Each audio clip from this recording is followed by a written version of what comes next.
911, what's your emergency? 911, what's your emergency? Be advised, Car 4 has control of the pursuit. Proceed with caution.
Good morning, everybody.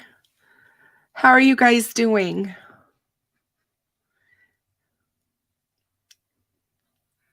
It's good to see all of you. Hey, Lynn GMB, how are you? Hi, This'll Do Nicely. Hey, Jill Moser, how are you? Hey, Shane.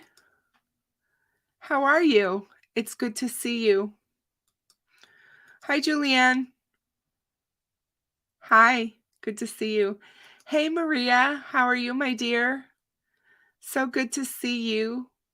I hope you're well.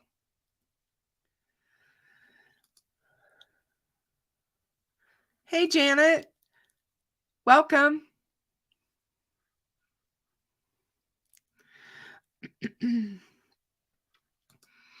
Hey, Tech Death, how are you, my dear? Good to see you. Yeah, loving our music by Tech Death. He is amazing.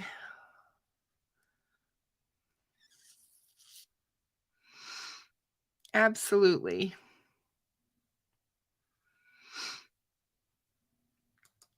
I'm not quite awake, you guys. I had a really rough night. I did not sleep well. And so I'm just going to tell you that I'm not on my A game today.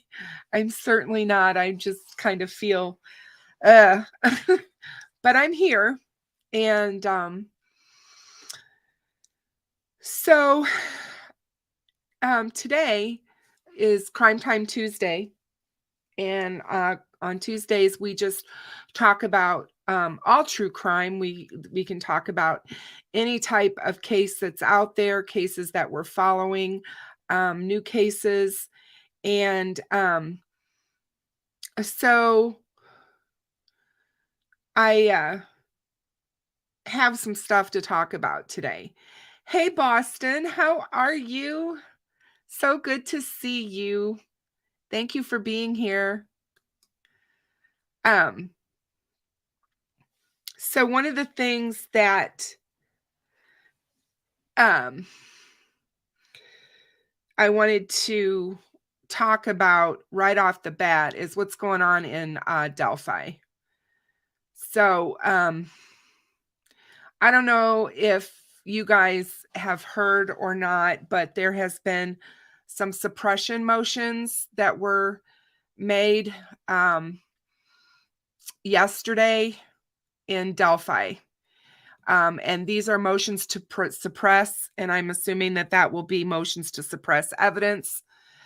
And these were filed on May 22nd, 2023, and they were actually filed on the 19th, but they were entered into the record on the 22nd.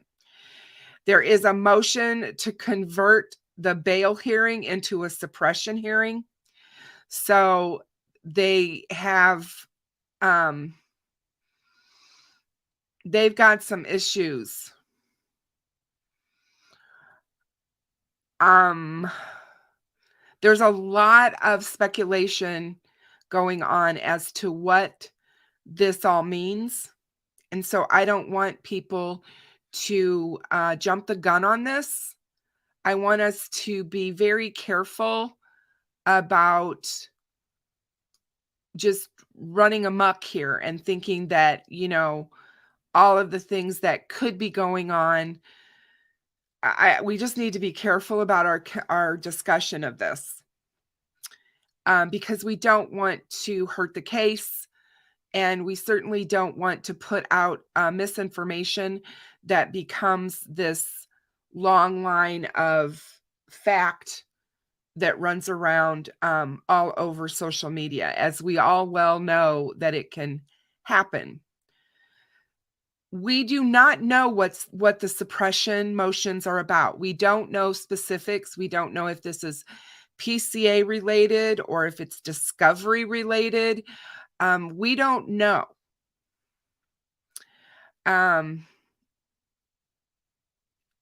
So it's really, really, really interesting. There's just so much yeah, Shane, I popped in there for a second last night because the Discord kept dinging off on my phone, and I was trying to go to sleep. So that was not good. But as it turns out, the whole night was bad. I ended up being up off and on most of the night, so I'm just really tired today. So I want to talk about this a little bit because there have been some attorneys and some retired criminal court judges on Reddit in Delphi docs that have commented on this. Now, again, take this with a grain of salt. Delphi docs states that they have vetted these people and that they are who they say they are, that they really do have these credentials. There's no way of us knowing this. So I'm just going to throw that out there. There's a lot of talk in the post on this suppression motion that it could be in regards to search warrants and affidavits for his home and his car.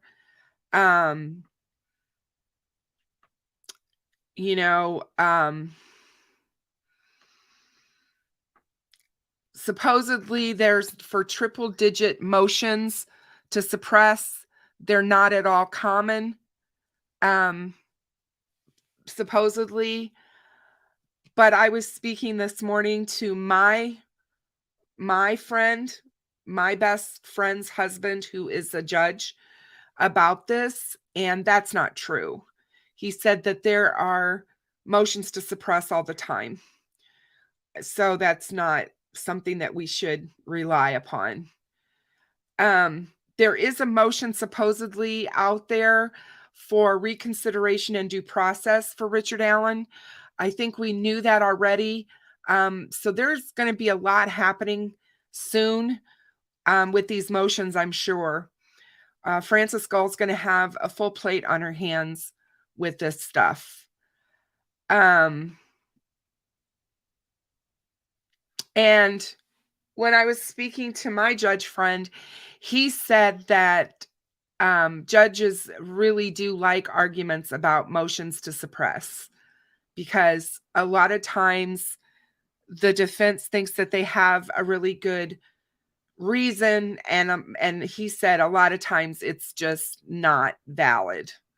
So he told me to take it all with a grain of salt and not to get too blown up, since we don't know anything about what these actually are for. So I thought that was a good for him to say that. I've bounced this case off of him so much over the years, and I just, like I said, I feel good about this. So what does this all mean? And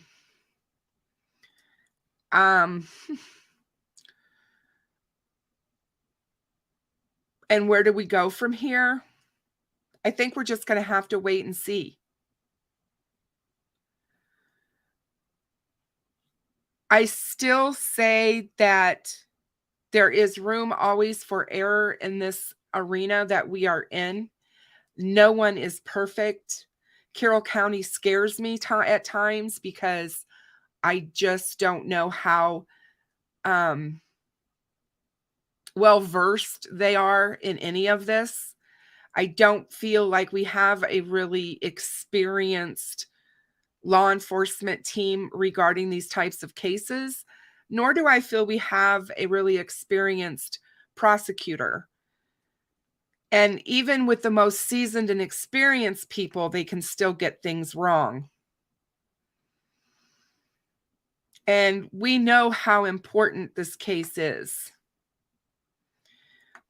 We know that this is a very important case of the utmost kind, because we have a double murder of innocent children. And if for some reason any of this stuff happens to where there would be some sort of error that would get this case in trouble, I would be sick to my stomach. So that's just how I feel. I think that the motion to suppress could be a number of different things. We already know they're going to try and suppress the bullet. I just don't think there's a question there. They've done it before. The one attorney has already fought this in court for another case. So I look for that to happen. And I think there's 100% certainty out there that the defense would attempt to suppress the bullet and that information. I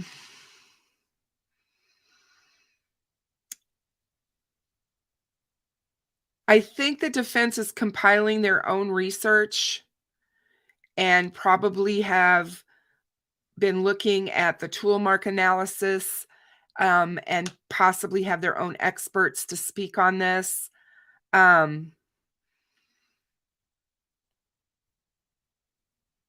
So if they can get the bullet thrown out before they have a bail hearing, in my opinion, that would mean that some of that strong evidence of placing him there with the girls might not be as strong in some people's eyes. But for me, it still is, because he is still the man on the bridge that led them down the hill.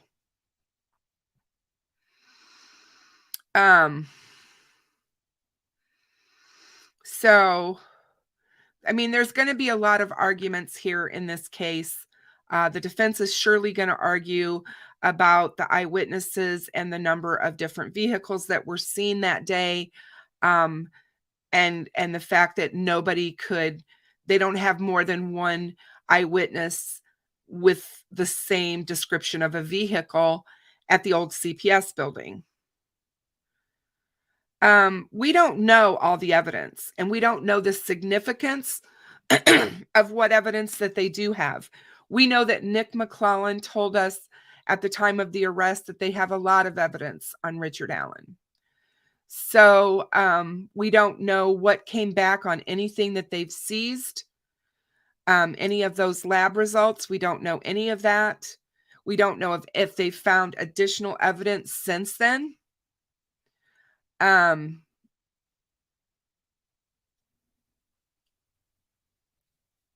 It would be really interesting to see if there's blood evidence that was found on something that was seized at the home that they're trying to get suppressed. But suppression and exclusion are different. One of the things that you have to remember, if you recall listening to Perry from Top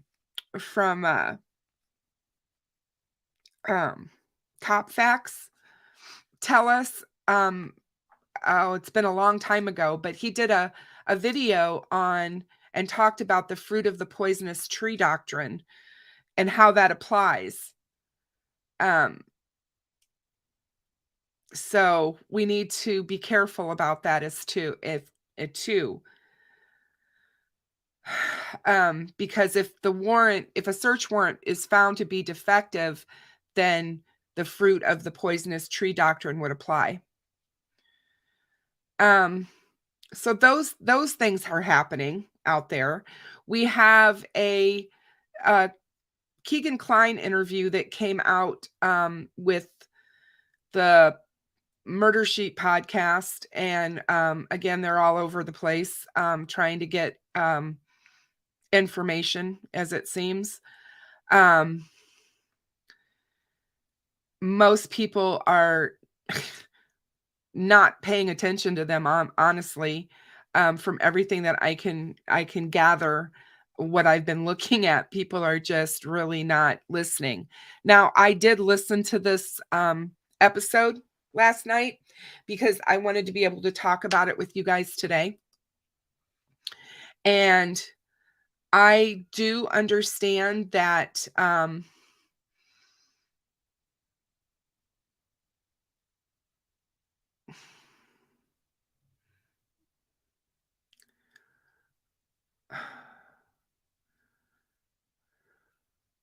hold on a second, guys. I'm just looking back here.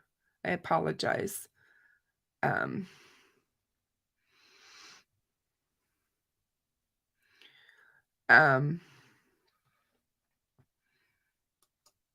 suspect of anything Keegan Klein has to say. And the reason is because we know he lies. And we know he lies for his benefit. I do think it's interesting that he's fired his attorney this late in the game.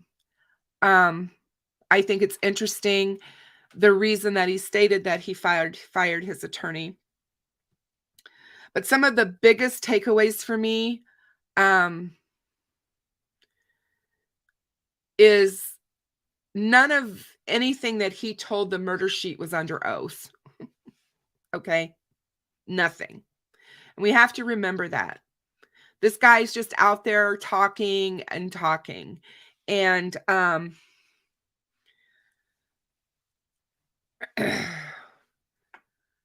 he made the comment that the one time he thought that Miami County or Carroll County or whomever might offer him a deal on the CSAM case was when the river search was going on last fall. But he came right out and said they don't believe me and that they can't corroborate what he's saying. And so was that what was happening? Was Miami County getting ready to offer a deal if he was willing to help solve the Carroll County case. I still do not see that.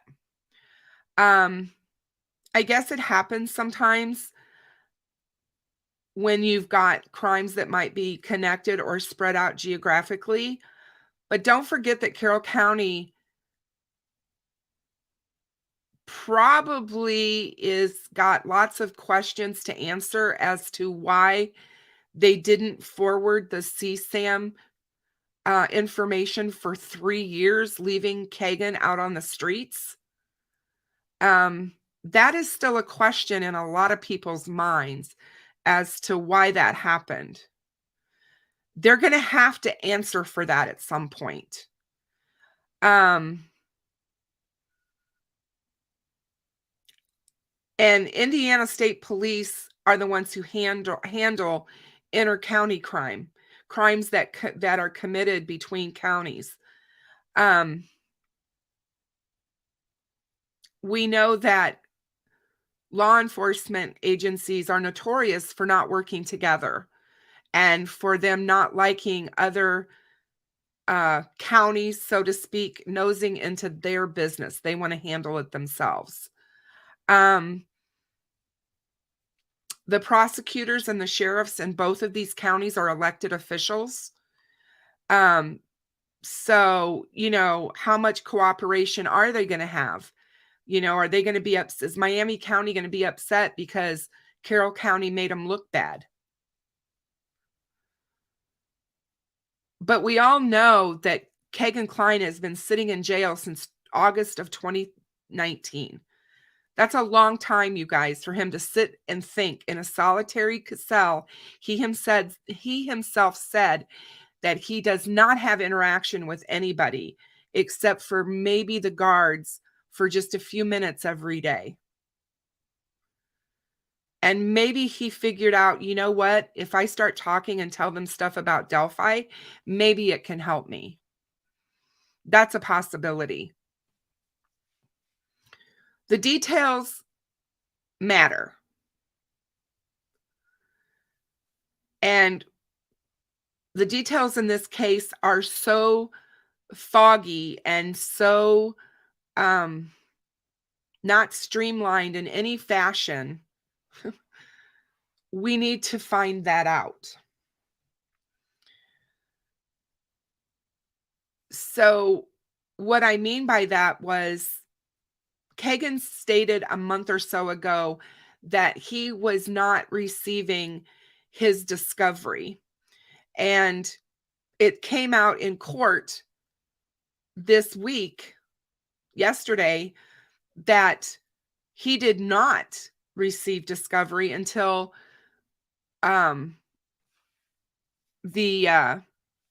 he told yesterday on the podcast, until the night before he was due in court. And that shocked him. And he wanted to know why he wasn't seeing this stuff. In fact, there was a lot of things that Keegan stated he didn't see for years. Things that they would have had access to. This is what led him to lose all confidence in Andrew Aki, and which led to him firing him. So, hold on a second. Hey, Colette Henson, how are you? I'm good, thank you very much for asking. So, the transcript that Keegan gave to ISP in 2020 that we all got to see.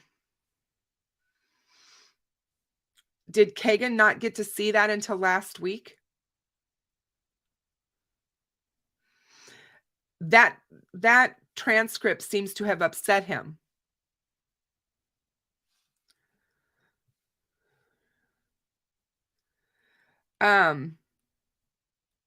The defendant in any case is guaranteed to see every piece of discovery by law. Now, if they were not showing him everything, then shame on his defense attorney, because that's up to them to make sure that their client is seeing all the evidence against him. That's what discovery is. If you guys aren't aware of what discovery means, discovery is every piece of evidence that they have against whoever it is they're charging.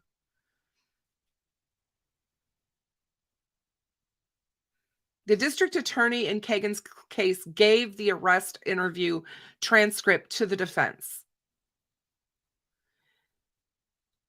Keegan clearly knew what topics were being discussed. He talks about them on the podcast. And they were interviewing him. So he's very well aware of what went on and transpired in that interview. Don't forget that. Anybody who is being brought in and set in a tiny little room in a police department to be questioned about child sexual abuse material, they're going to remember that interview. I think it's interesting that Keegan has brought up the fact that he may be quote unquote schizophrenic and bipolar. So that's the first time that we've been hearing that as well. We don't know what his medical history is. So those things I found interesting.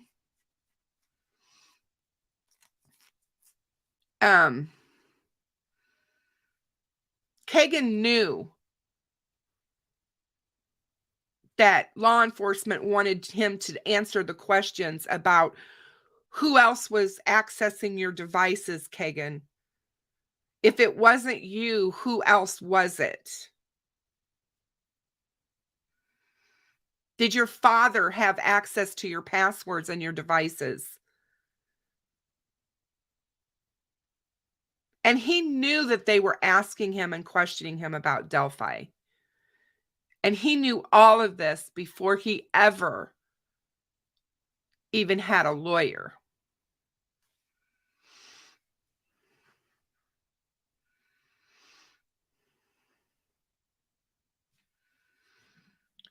And remember, you can't make a client read everything you give them. And how are you supposed to determine if they've read it or not? And he could be trying to remain ignorant by choice.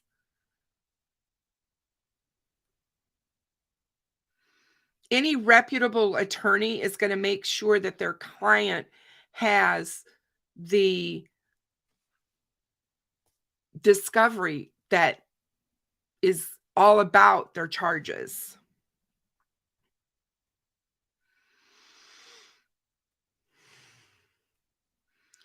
I often wonder about whether Andrew Aki had this kind of a conversation with the prosecutors in this case. Hey guys, you yourself have said others were involved in this case. You know that more than one voice is on those tapes or transcripts. When you are listening and reading them, a linguistics expert told you that there's more than one person here. So if you know that, how can you charge him or give him time for all of these charges himself?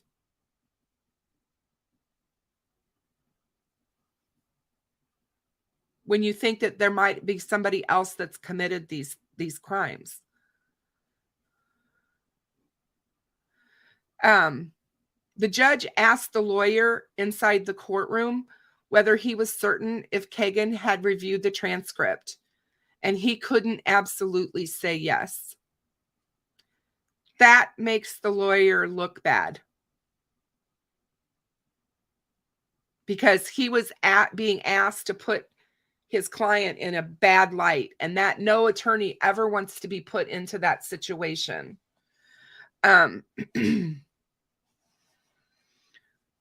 and Keegan admits that he's read some papers in jail, but he said he had to be very careful most of the time because some of that CSAM stuff in jail around others is dangerous. And he said that it made it difficult sometimes to read things. And when he said this, the judge was like, you know, that's a tough spot to be in. Because Keegan needs to have an informed, voluntary, and knowing guilty plea. If he was not informed and entered his guilty plea without having all of his discovery in front of him, then there could be an issue.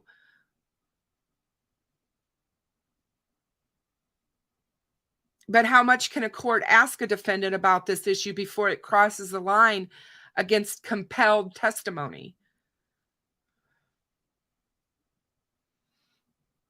The defendant was given the opportunity to know everything, but does the court assure the defendant looks at every piece of paper? My judge friend said, of course not. There's no way humanly possible to make sure of that. By giving it to them and making sure they have it, that's as far as they can go.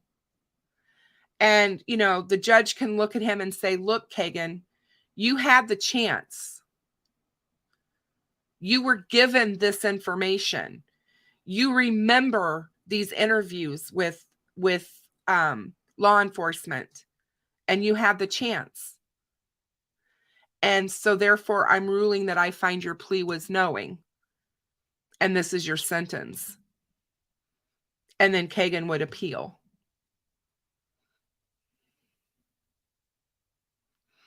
And when he talks about the fact that there was an offer of 10 years by a prior prosecutor, wouldn't that be binding in some way? Was it in writing? Did he see that? How does he know? You know, supposedly Andrew said that to him. I don't know. And my judge friend said of any reputable attorney that is going to talk to a prosecutor and be offered that kind of a deal with what Keegan is facing now with all of the charges, where he would not have talked to his client about that. So for him to say that that was completely out of the blue and in the dark is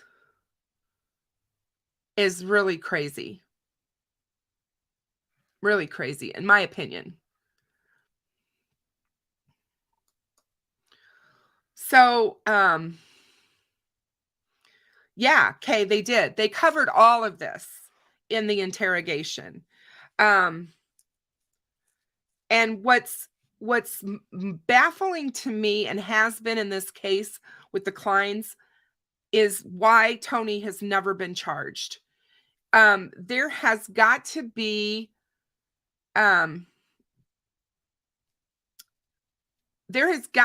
a reason why Tony Klein has not been charged. According to Keegan, they don't have enough to charge. And they don't believe him.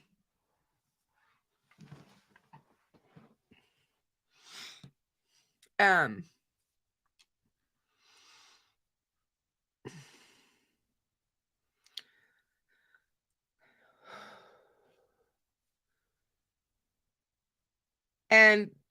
it's very troubling. It is extremely troubling what's going on. Now, he has until the 9th of June to come back with this motion. And I don't know, now that he doesn't have an attorney, if that's even possible for him. It's going to be really interesting to see what goes on for him.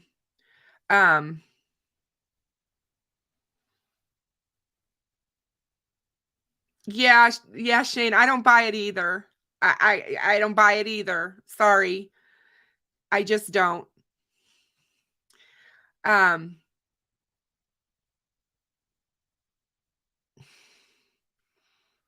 don't buy that one bit.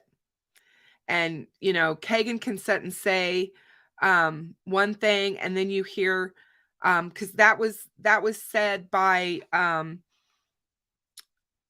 Delphi After Dark, supposedly told that to Murder Sheet because that was on their podcast, that Tony was basically computer illiterate and couldn't even find a Cub game on a TV show or on a TV.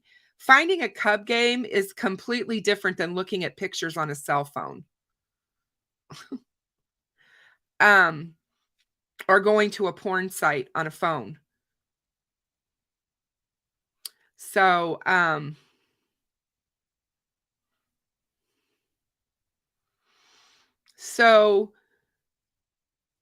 in these types of cases, if you guys have ever followed them, which most people have not, sadly, all you have to do is go look at the Josh Duggar case. That case was even worse because his computer that had all of the CSAM on it was in his place of employment, was in his place of business. How do you figure out in that manner who it is that is utilizing that computer? That's where forensic technology comes in.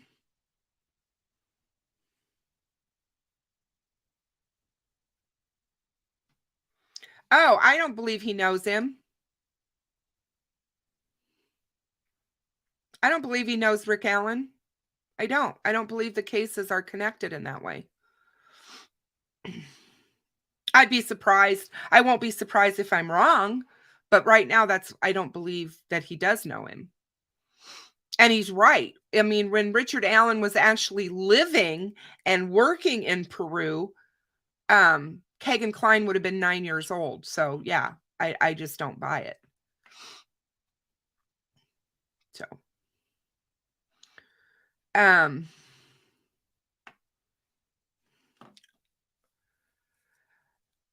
I not going to comment on other creators, Shane, because I try not to do that on my channel. But I have a problem with anybody that thinks Tony Klein is an okay human being, knowing his past, knowing the things that this man has been involved in with children. I think it's horrific, and I do not condone it in any shape or size. And Keegan has talked about that as well with us. And again, do we believe what he says? Keegan has lied so much ever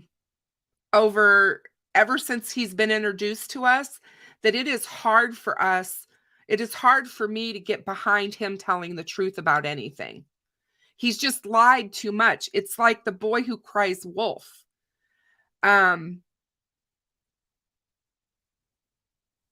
Yeah, QO, I agree with you. I don't like people who make excuses for these types of people.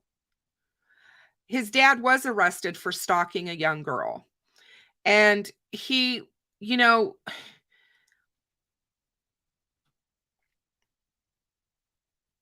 you have to remember that people who live in this world of the dark web and this type of activity of crimes against children, they're not going to admit to it. They're not going to admit to it. They don't want their friends, family, and neighbors to know what they do when no one else is looking. I mean, stop and think about it.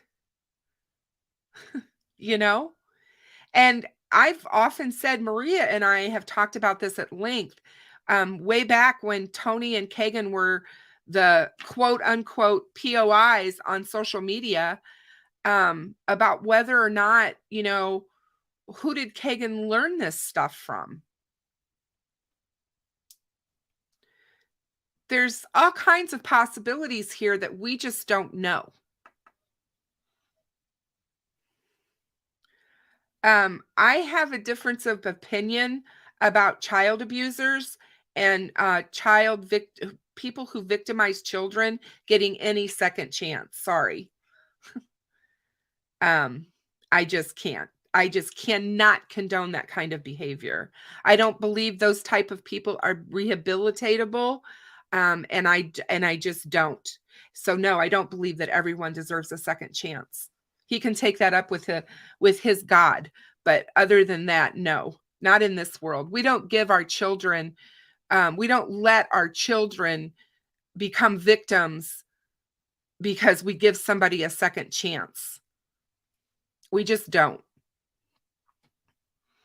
And that's part of the problem that we have we have in our justice system right now, is that these offenders don't go to jail long enough and they're right back out on the street and they're abusing more children or murdering or worse, murdering multiple victims, which is what happened in Oklahoma.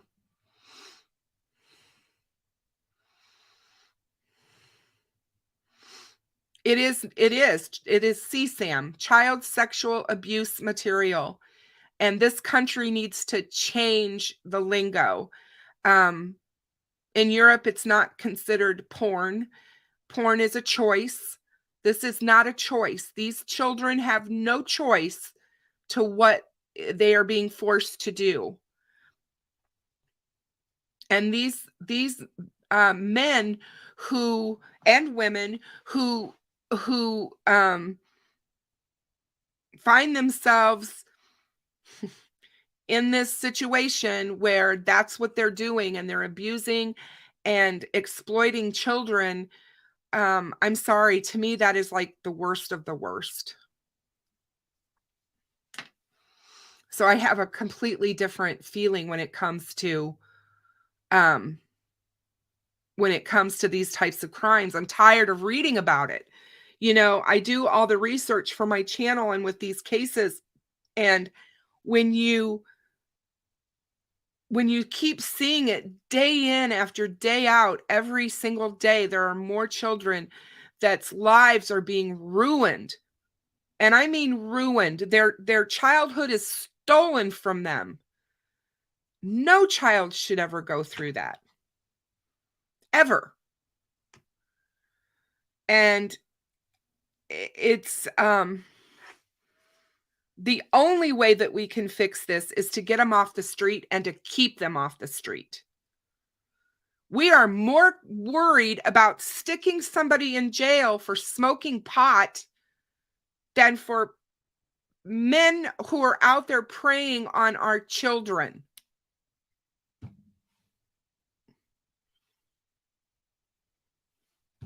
And that I have a problem with. So, Keegan said a lot. And actually, and what I thought was interesting is he did not want to talk about Delphi, which is fine. He doesn't have to talk about Delphi. Everybody wants him to talk about Delphi because all these people think that all of a sudden he's got all of this great information about Delphi. And I think he's using that as an excuse to get what he wants. Now, he says he wants to go to prison because there's so much more to do in prison. Really, Keegan? Do you realize how dangerous prison is compared to the county jail, buddy? Because you don't have a clue of what you've got coming for you. If you think that you're going to have a much more sailing time in prison as a child sexual abuser, you have no clue. Nobody. Yeah, he said that. He said that on the podcast. He wants to go to prison because he is tired of sitting in the county jail all these years in one cell with nobody to talk to. And it's like, I'm just so, like I said, he's crazy. I mean, seriously, you guys, I just, um, he talked about at least if he goes to prison, yeah, he'll be able to get some education, and all of that. And I'm just like, whatever, you know, um, whatever. He says he's not a monster. He said that everybody hates him. And he doesn't, they asked him about whether or not he's gotten a new attorney. And he said, I don't know. They said they've appointed one, but he said, he hasn't been, spoken to by this new attorney or whatever. And, and he's like, but everybody hates me. I just want to go to prison. I want to get away from here. I was just like, wow.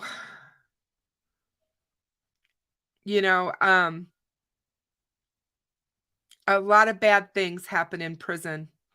And, they try to keep these guys separated because they know that. But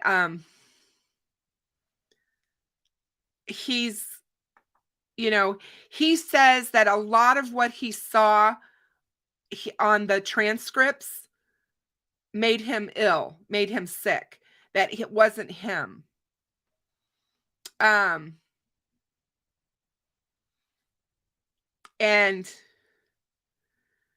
yeah, I mean, there's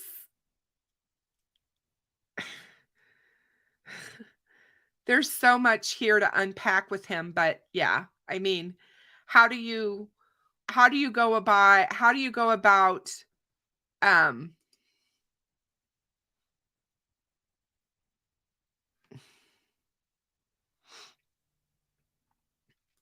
letting him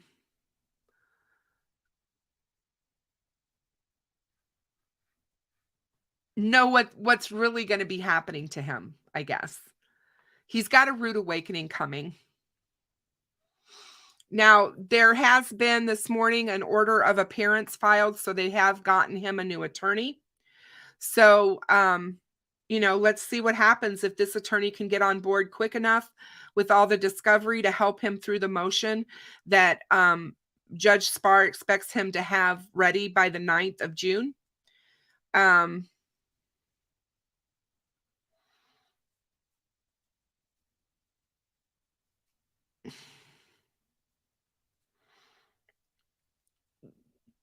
QO, I do too.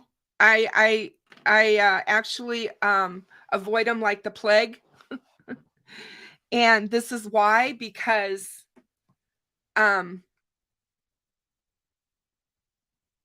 it leads to just more crap, in my opinion, for lack of a better word.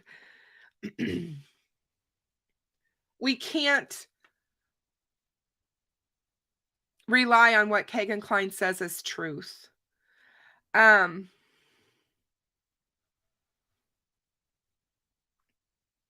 When I watched, I'm going to talk about Brian here in a minute, but he also talked on the podcast about how they didn't warn him when they took him out of court that he was going to be walked through the public and out the door into the public the way he was.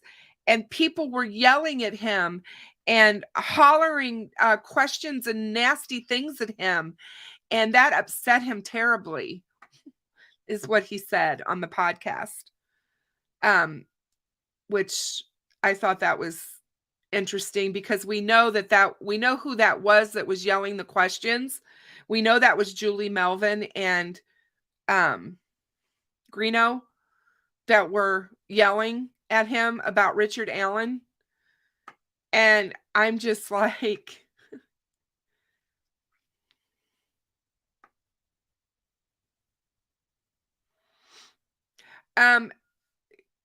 Archlux, I can say this. Last summer, I was involved with a couple of creators and an eyewitness to something that came there, a person who came to us as a witness to something. She had interactions, and this person has not been talked about publicly. And the things that Keegan told this person all proved to be wrong, false, lies, whatever. So Keegan lies when it's good for Keegan. And he changes his story, which can be construed as lying as well. And right now, the fact that he has fired his attorney, that'll definitely give him a chance of an appeal down the road, because he can say that he didn't have great representation for this case. And that would be absolutely not. I said it was a person who nobody knows, Kay. This person has not been talked about on social media. Nobody on social media knows who this is. And so,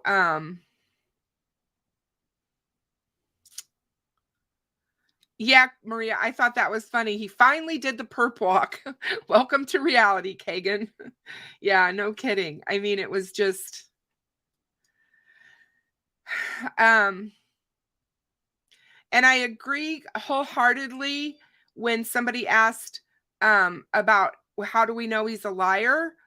Because he was catfishing underage girls, and he was lying to them about being who he was. He said he was Anthony Schatz. He was some, model, 19-year-old model.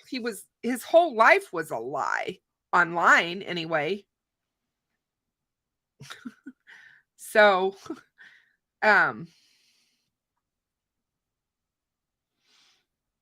yeah, I mean, geez, it's like, what? And I think you do kind of hear the remorse when he talks about it, because he's quick to say that, yeah, I've done some really bad things, but I'm not a monster. He also said on the podcast that he did not meet the girl at the park. You guys know the story about the girl, the underage girl that supposedly met him at a park where he went off on her. He said that's fabricated. That's not true. That never happened. Oh, thank you, Mother of Dragons. You are so kind, and I love your name, by the way. I love dragons. So thank you so much. I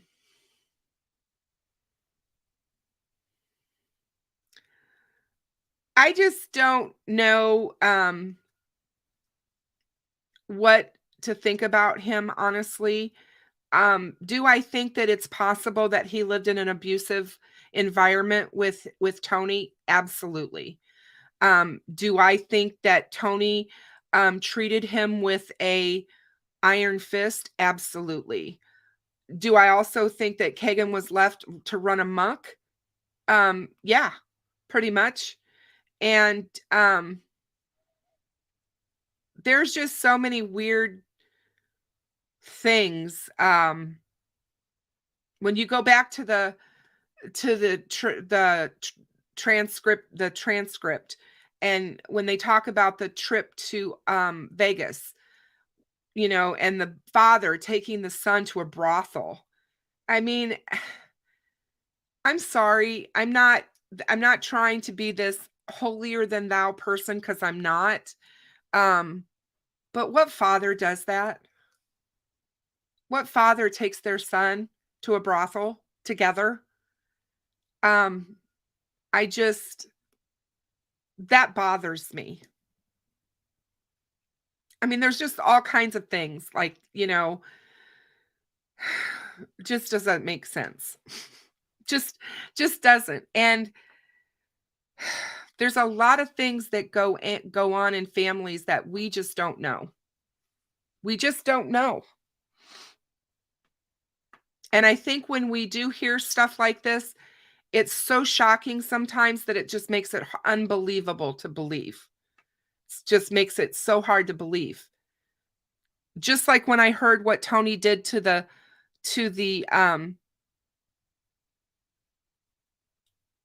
to his stepson. I mean, really? Who does that to a child of any age? But who does that? Who slams their head into a toilet and a sink and shoves their head in a stool? Who does that? What kind of human being does that? There's just a lot to be said about that whole family. And I agree, messed up family. Very funny, Lisa.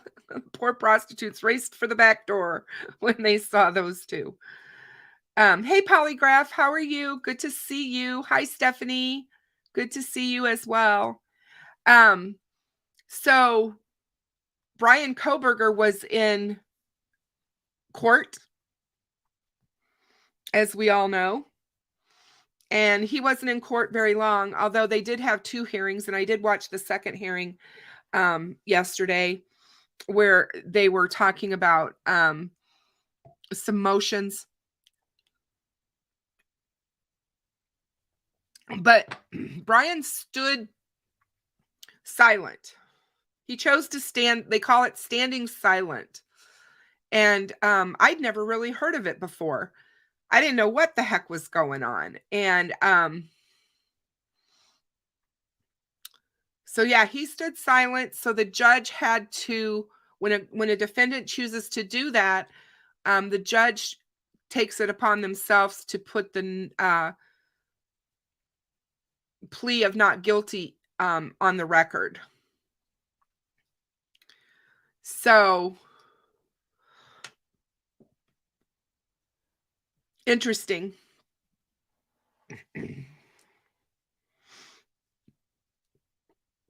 But yeah, he has a trial date set for October the 2nd. And I think his case is going to be extremely interesting. The defense attorney said that she expects the trial to take 4 to 6 weeks. So we will definitely be following his case. He just looks so, I don't know. He just has a look about him. It's just crazy. And I do agree that he and Keegan look completely different as defendants when you look at that. He's it's almost like an evil surrounding him. It's, yeah.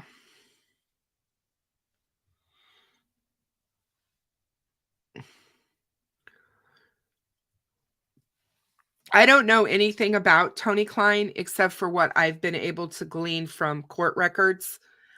I don't know the man. I don't know anything about him. All I can say is that there were 2 people in that house that were accessing the Anthony Schatz profile. We know that from the interrogation documents. And they know that more than one person was interacting with underage minors out of that house. Now, why would it be a friend of Keegan's? It doesn't add up because of the different times of day when that person was doing it. So it has to be the other person living in the house. That's just my feeling.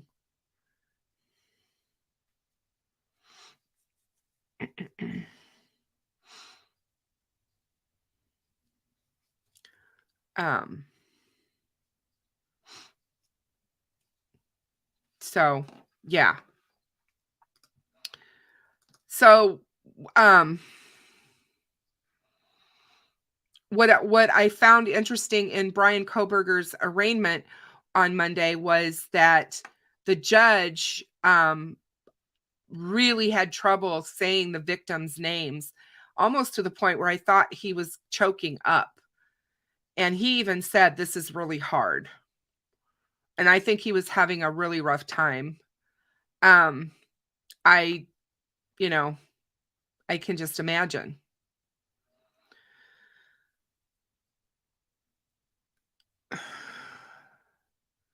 He had on no handcuffs. He had on shackles on his feet.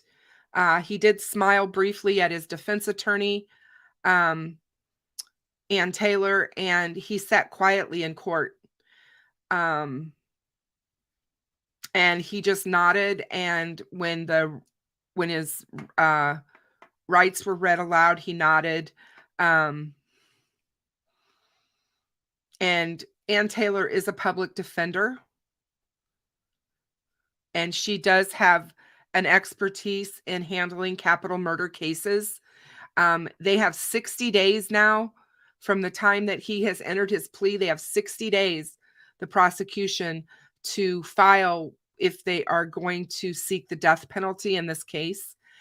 All the experts talking about it say that they do expect that to happen.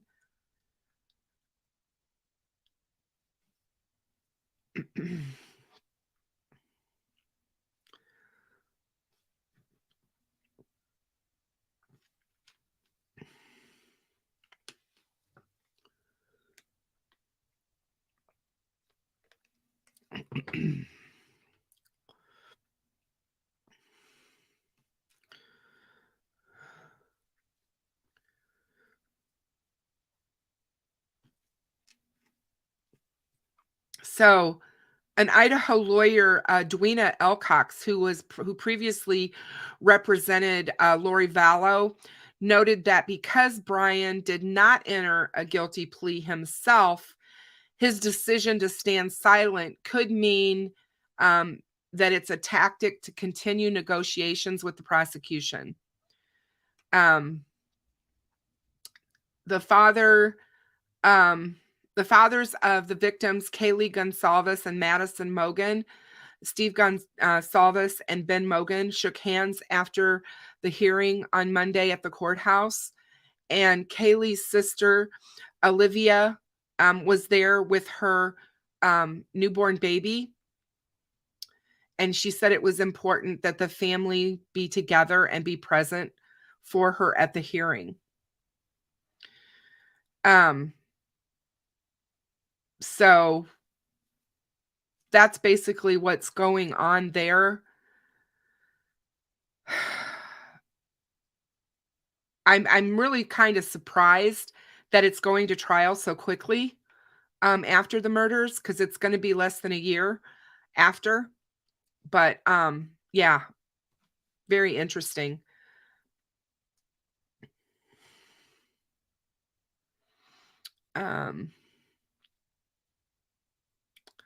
The other thing was that over the weekend, the Idaho had their the University of Idaho had their graduation, and they gave posthumously diplomas to Kaylee and Maddie. And I thought that that was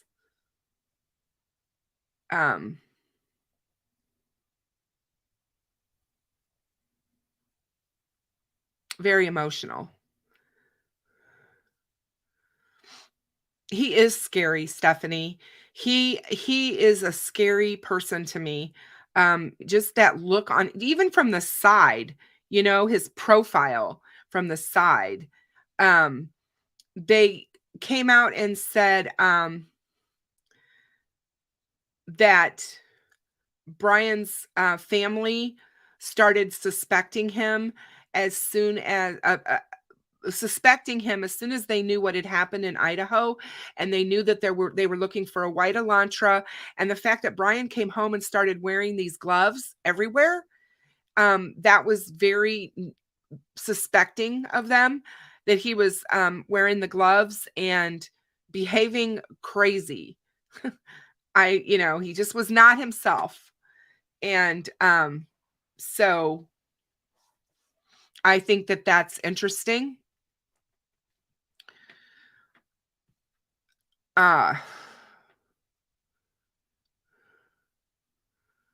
The judge told him yesterday that he will face 10 years in prison for the burglary charge and up to 4 consecutive life sentences without the ability for parole if he's found guilty.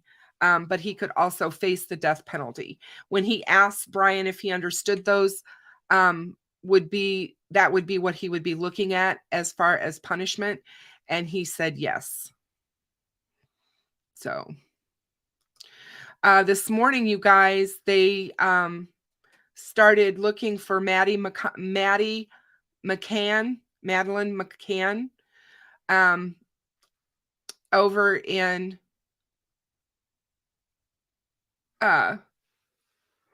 Portugal. Sorry. Oh, so sorry.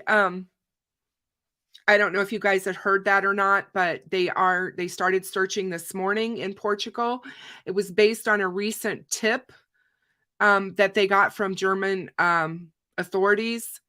The new search is taking place near the Arade Reservoir near the Portuguese city of Silves. It's about 50 kilometers from the resort area where Maddie disappeared in 2007. And the investigation is taking place for probably 2 days. The British and German police are observing the search that's taking place by the Portuguese police. They said that the authorities were going to focus on land rather than the water, but I did hear this morning that they do have divers in the water. But I thought that was interesting because they had come out and said in the news reports that the searches were going to be on land this time. They are looking for any objects that may be of interest for the investigation or rule out the hypothesis altogether. Maddie McCann, for everybody who doesn't know her case, was 3 years old when she vanished from her bedroom on May 3rd, 2007, during a family holiday in the Algarve region of Portugal, while her parents were dining with friends nearby in the resort of Praia da Luz. In April of 2022, Portuguese and German officials named Christian Bruckner, who is a German national who lived in the Algarve between 1995 and 2007, as an official suspect. And you want to talk about a really sick and disgusting human being, Christian Bruckner, you'll find his name in the dictionary under disgusting human being. This guy preyed on children, and I mean horribly preyed on children. He has denied any involvement in the disappearance of Maddie. The public prosecutor spokesperson for the German city of Braunschweig said Portuguese police started searching the reservoir after a tip from Germany. They did previously search this reservoir in 2008 when the divers found bones, which were later discovered to be animal remains. So let's hope and pray for her family that they find something. I feel so bad for her and what happened to her.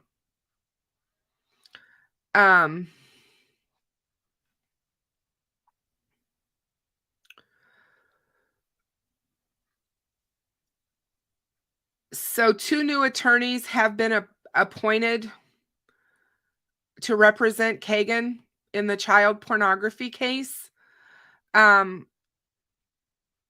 So one day after the attorney for Keegan filed a motion to no longer represent him, 2 new attorneys were announced as representing him.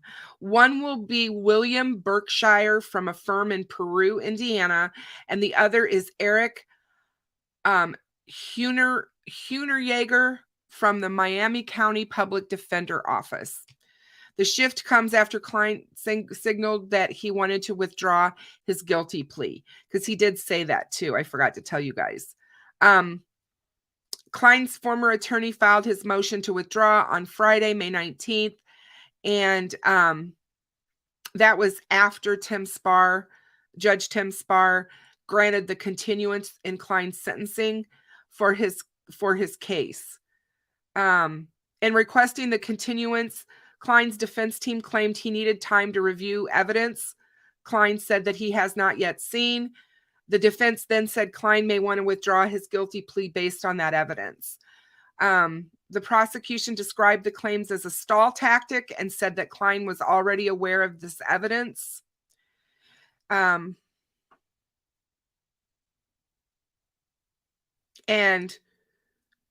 the prosecutor's office said that they wanted to emphasize that the Miami County Prosecutor's Office vehemently objects to the continuance of the sentencing hearing.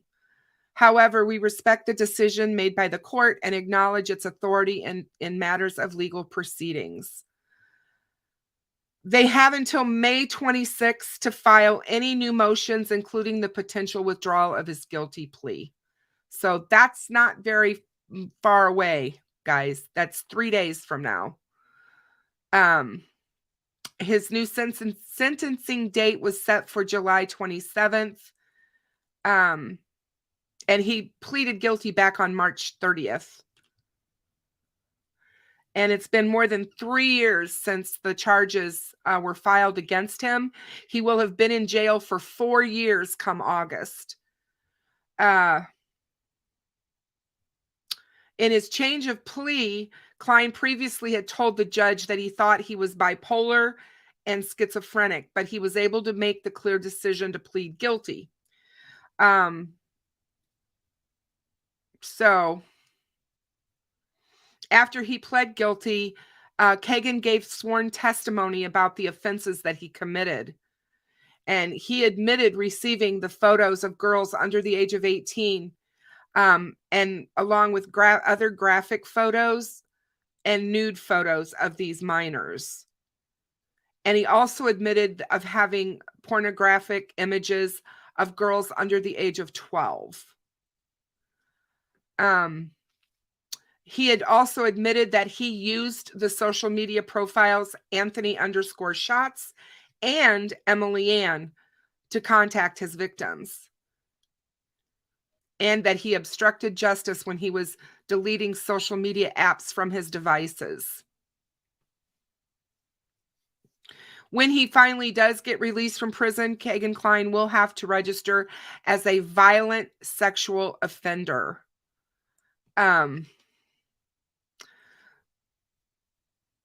So the judge has denied requests to have cameras in the courtroom. The reason that he decided this is he said because of the CSAM situation, there could be photos and things shown or talked about or discussed that he did not feel should be broadcast over television. He said that given the nature of the offense is involved, there is the possibility that references will be made during said hearing when they do sentence him to sexually explicit materials or sexually explicit conduct. And the court considers this to be a less than ideal set of circumstances for the breaking of new ground in Miami County concerning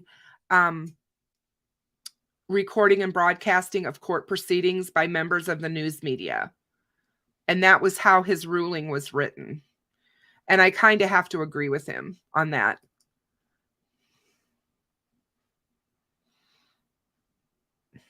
So one of the other things about Brian Kohberger that I wanted to bring up was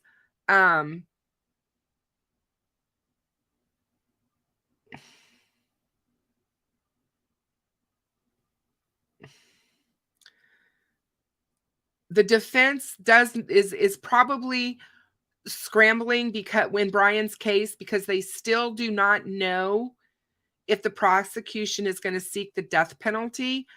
Kaylee Gonzalez's family is highly lobbying for this. They want this to be a death penalty case. That decision is likely to weigh heavily into whether a plea agreement can be struck at some point in this case. I think that's probably a significant factor, but we still don't know yet. And like I said, they have 60 days, so we should know within a couple of months. And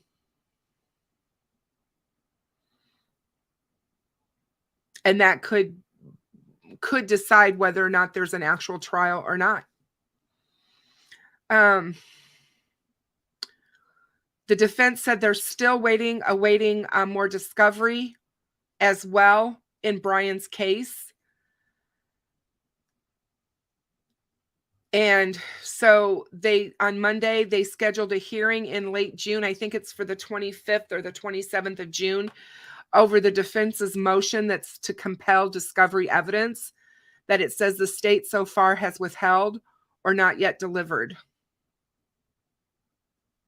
And Thompson, the district attorney, argued that the state has met the requirements by Idaho law and objected to the specifics the defense sought about the DNA testing process that has linked Brian to the crime scene. In Idaho, only first-degree murder cases qualify for the death penalty, you guys. Upon a conviction, a jury must also find at least one aggravating circumstance. Those include committing more than one murder at the time. So this case would cover that a murder was especially heinous, atrocious, or cruel. I think that we can all agree that this was manifesting exceptional depravity, or that the defendant exhibited utter disregard for human life while committing the murder. And that's per the Idaho statute. On July 1st, Idaho is going to become the 5th United States state to implement a firing squad as the backup execution method to lethal injection. Idaho Governor Brad Little signed this bill in March that overwhelmingly passed in the Idaho legislature. Utah was the last state to execute a prisoner by firing squad in 2010.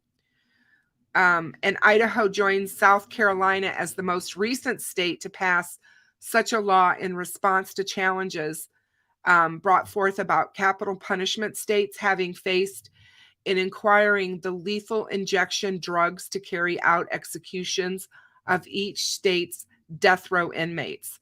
The families of the victims deserve justice for their loved ones, and death penalty is a way to bring them some peace. It is the responsibility of the state of Idaho to follow the law and ensure that the lawful criminal sentences are carried out. So Brian Kohberger waived his right to a speedy trial, but he has his trial date had to be within 6 months from his arraignment.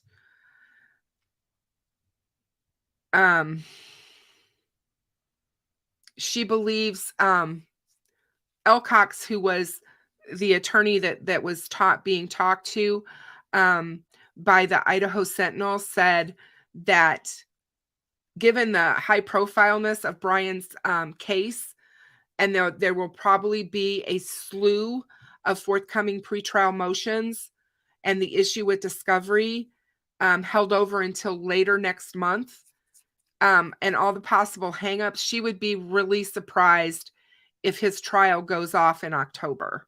And I would be too.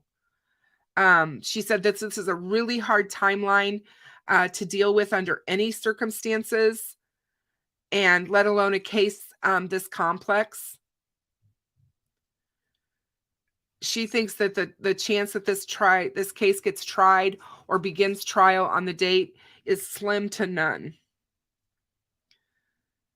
A case of this magnitude that's multi-jurisdictional, has multi-agencies to coordinate that number of witnesses, For the defense to get a handle on that much different evidence, to seek their own potential experts, to theoretically combat whatever the state has, 6 months seems like a long time, but it's truly a drop in the bucket. There still could be a change of venue in Brian Kohberger's case. That's something to remember. It's such a request is typically not raised during the arraignment process. So it still maybe something forthcoming on the grounds for seeking a fair trial for him outside the community where this crime occurred.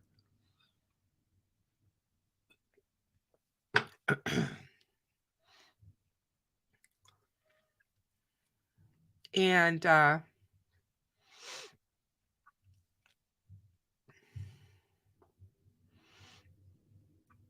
the prosecution has been quoted as stating they would not oppose moving this case a change of venue. And Jessica Bulbitz, which is an Boise, Idaho-based criminal defense attorney, said that she believes the judge in this particular case would agree to a change of venue. She thinks that it would be granted. But she feels that the entire state of Idaho is invested in this case. Moscow was extremely impacted, but really all of Idaho was. Knowing this prosecution, she thinks they are likely to agree to a change of venue. So on June 9th, they're going to address motions filed by the Gonsalves family's attorney, Shannon Gray, and a group of media outlets that are being challenging the standing gag order in this case. They want the gag order lifted. And judge also scheduled the hearing on the defense's motion to compel the discovery evidence for June 27th. And the judge is going to establish a discovery deadline in advance of the scheduled trial. He also likely set a schedule for when motions related to evidence must be filed and other pre-trial actions must take place. And Kohberger will remain in the custody at the Latah County Jail in Moscow until all of this takes place. As far as the discussion in chat about people sending Rick Allen and Keegan Klein money and other stuff, I don't understand it. I never will understand it. Far beyond that are all of the women out there that are sending these killers love letters and that are infatuated with them. It just is mind-boggling to me. I don't understand that. I never will.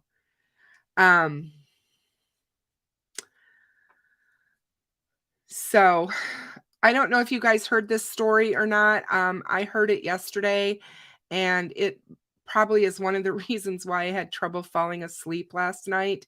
But I am going to talk about it for a minute. 2 twin newborns were found dead in a trash bin in Ohio. Over the weekend, the babies were found dead 2 days after they were born, according to local news affiliates. They were placed in a garbage can on Cleveland's east side on Saturday. Sergeant Jennifer Cia said the Cleveland Homicide Police Unit said in a statement that a 16-year-old female who police believe gave birth to the infants days earlier was located and she was taken to the hospital for medical treatment. Investigators will present the facts of this case to the Cuyahoga County Juvenile Prosecutor's Office. According to Cia, the 2 children were found near the 2800 block of Ludlow Road in Cleveland's Buckeye Shaker Square on Saturday night.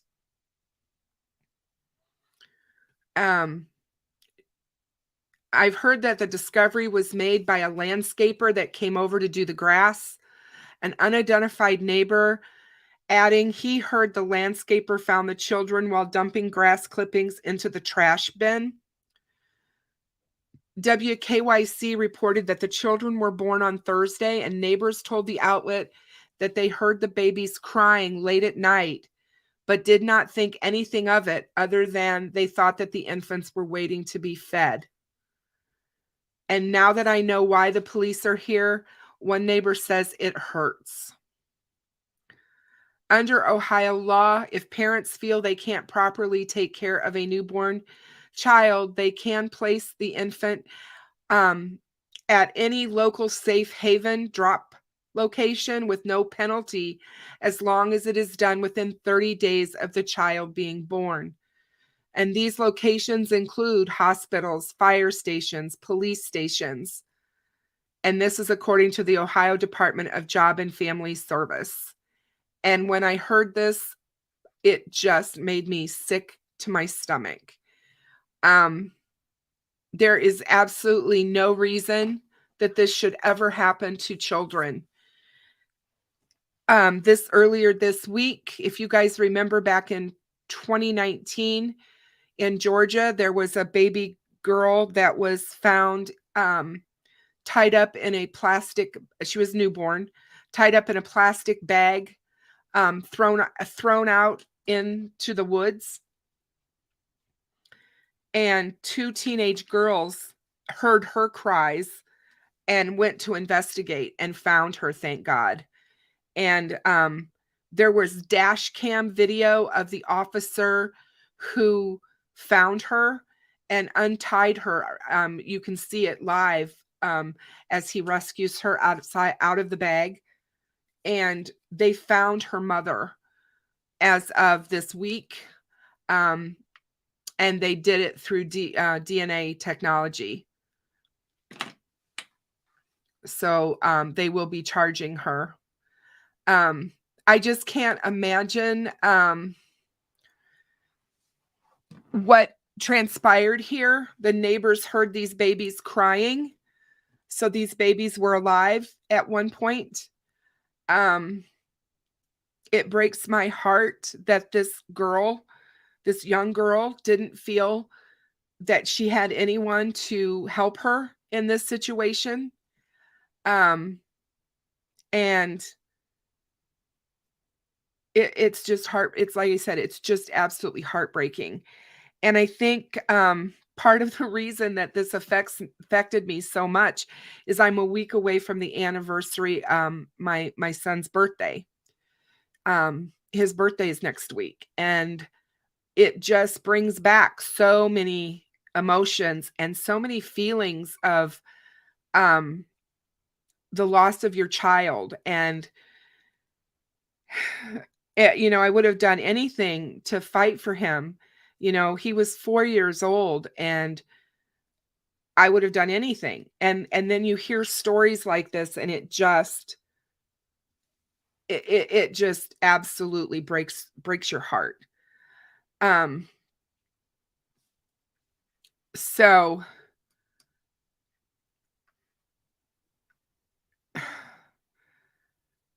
and David, this scares me to death now that you brought this up. Because if you remember last year, after Roe was overturned, there was a girl in Ohio who was raped that had to be taken to Indiana to acquire a legal abortion. And it makes you wonder what is going to transpire now that this has happened. And in the states that will not stand up and make it legal, yeah, exactly, Maria. She was 10 years old. And it's just, to force a 10-year-old girl to go through motherhood and to go through a pregnancy, all of it is just, to me, it's the most hideous thing imaginable. And I don't want to get into the political fight of this, but I'm just, I so agree with you. Thank you, Thistle. Thank you so much. Thank you. Thank you. Yeah, it's next week. And I've been real emotional these last few days. I never know how I'm going to react. I wanted to put up something for you guys. Hold on a second. I was going to do this earlier and I completely forgot to pin it at the top of the chat. Give me 1 second because I got to find it. Oops.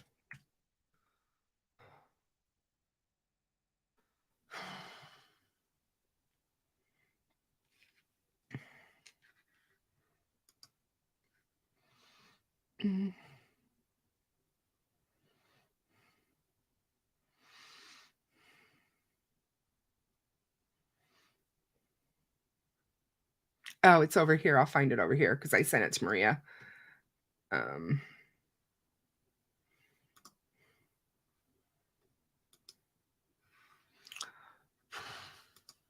Sorry, guys.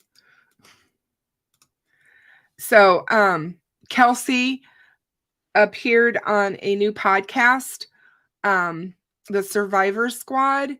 She posted this on Twitter, and I highly suggest that everyone go listen.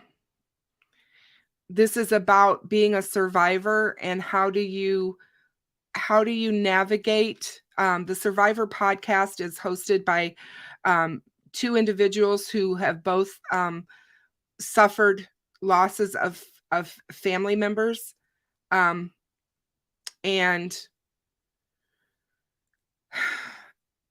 I think, or have suffered severe trauma regarding murder. And Kelsey appeared on their podcast back in November. She posted it yesterday on Twitter, or Sunday, I can't remember. But anyway, I listened to it yesterday morning and it's really good. Kelsey has been through so much and she really is good about explaining how she feels now, how she felt back then, her fear. They talked to her about whether she was fear.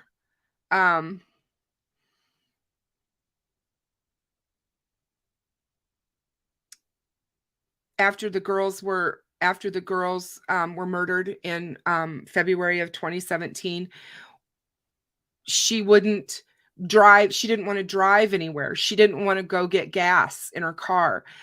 She was afraid of being in all kinds of places. She just didn't know where he was and if he was standing next to her and if he was, and you have to remember how young she was to have that fear. She had to sleep on the floor on a mattress for over 6 months in her grandparents' bedroom because she couldn't sleep alone. There's just so many things that Kelsey went through that we don't even have a clue of how we would feel in this situation. And a lot of times I think that that's what people miss out on when they're so critical of victims and how they respond after. Hey, Ray, how are you? So good to see you. After something so traumatic like this happens, and you expect people to behave or act a certain way. And unfortunately, that's not how it works. That's not how it goes. And it's I just learned a lot about her, and I know, Maria, it makes me so angry every time. Like I said, she, the fear that she lived with, the fear and the terror that she had is so sad, and it's palpable when you listen to her on this podcast.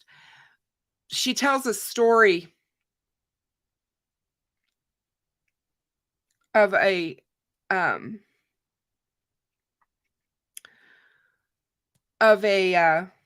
sorry guys, of a dream that she had about her and Libby shortly after.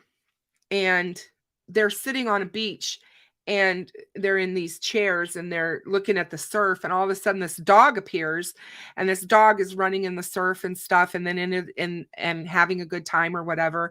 And then all of a sudden the dog gets into the surf and gets starting to get pulled out into the ocean. And she looks over at Libby and she says, Libby, should we run and help him? Should we go get him and help him? And she says that Libby looks over at her and says, everything is going to be okay. And it was 3 months later that she got her dog, her puppy. And he's been a lifesaver to her. She talks about how he's seen her cry more than anyone else. And yeah, just to listen to her heartbreak and what she's gone through and what she's still going through. She talked about social media and how do you navigate wanting to advocate for your sister and keep her story out there. She said people judge them for going on all the talk shows and for going to CrimeCon and doing all these things, but it was their way of keeping the girl's story out there so that people were looking for Bridge Guy. And yeah, Maria, she has an Australian Shepherd and he's adorable. Absolutely adorable. But yeah, she talks about all of that and how she was looked down upon as being the spokesperson for the family. And she said her grandparents were not tech savvy and they were not in any condition really emotionally to do this and to be the spokesperson and the advocate. So she took that upon herself. And I thought that was quite amazing for someone so young. And it speaks to her maturity level and it speaks to her character and who she is. Oh, Cindy, thank you so much. I appreciate you. There you go, Tech Death. Those pigs are helping you, and that's great. But yeah, please go listen to that podcast. She is truly amazing, and I'm very proud of how she's come out on the other side of this, so to speak. She's adamant that Richard Allen is innocent until proven guilty. She's adamant that they want to make sure that the right person is the person, and everything is done by the book in a court of law. So she talked about that as well. And it's just, yeah, she's just an amazing person. But it just brings the humanity and all of that back full circle to these cases that we talk about on the regular. We're constantly, like I said before, as a content creator, I'm constantly bombarded. I have 15, just since I started doing my live, I have 15 emails and they're all about Delphi. And it's just like, I get more email and more stuff about Delphi. They talk about that on the podcast. Delphi is the most researched case, even beyond John Bonet. The John Bonet Ramsey case, Delphi has become the most researched case. So, and they talk about that, and it's everywhere. And that's how big this case has become. And she's done a fantastic job at keeping her sister's story out there and to try and keep the humanity surrounding the case and surrounding Abby and Libby. So they aren't just victims, that we remember their lives and what they were before this happened to them, because they're not just crime victims. And yeah. But anyway, guys, that's all I had for you guys today. It was so great to see all of you here. You know, I so like hanging out with you during the day. I didn't know if I was going to like it or not, but I think I like this. So I'm thrilled to see all of you here. And I think that's just amazing. And I appreciate all of my moderators who came today and hung out with me and all of that. I just do. I will plan on being here on Thursday night. I'm not sure yet what I'm going to discuss on Thursday, but I will be back. And I do like the stream in the daytime. It's kind of nice, frees up a night for me, and it's kind of a nice thing. So, and that's great, Cindy. I'm glad that it works for you. I looked at the time. I went on to YouTube and I looked at when my audience, the majority of you are online during the day, and this was a good time. So I thought, you know, that's why I wanted it to be where some of my audience that always has to watch replays could actually be here for live stream. So that's why I decided to do it. But I hope you guys all have a wonderful day. Please make sure, I don't know if you guys saw my community post that I did yesterday or not, but I did a community post that's important to me, and it's why I posted it. But on May 25th, in 2 days, is Maddie Mogan's birthday. And I would like it if everyone please remember her that day by doing a random act of kindness in her memory. They are hosting this. It's Maddie's Day, MaddieMayday.com if you need any ideas. But Maddie lived her life spreading joy to all who knew her. And on her birthday, they are inviting you to carry on Maddie's legacy and do a random act of kindness in her name. Pay for a stranger's coffee, mow a neighbor's lawn, bring flowers to a friend, bake cookies for your coworkers, but do something random right where you are and honor Maddie's life in that way. I thought it was a wonderful gesture, and I thought that it was a great way for people to be kind, because honestly, we all know the world needs more kindness. We just do.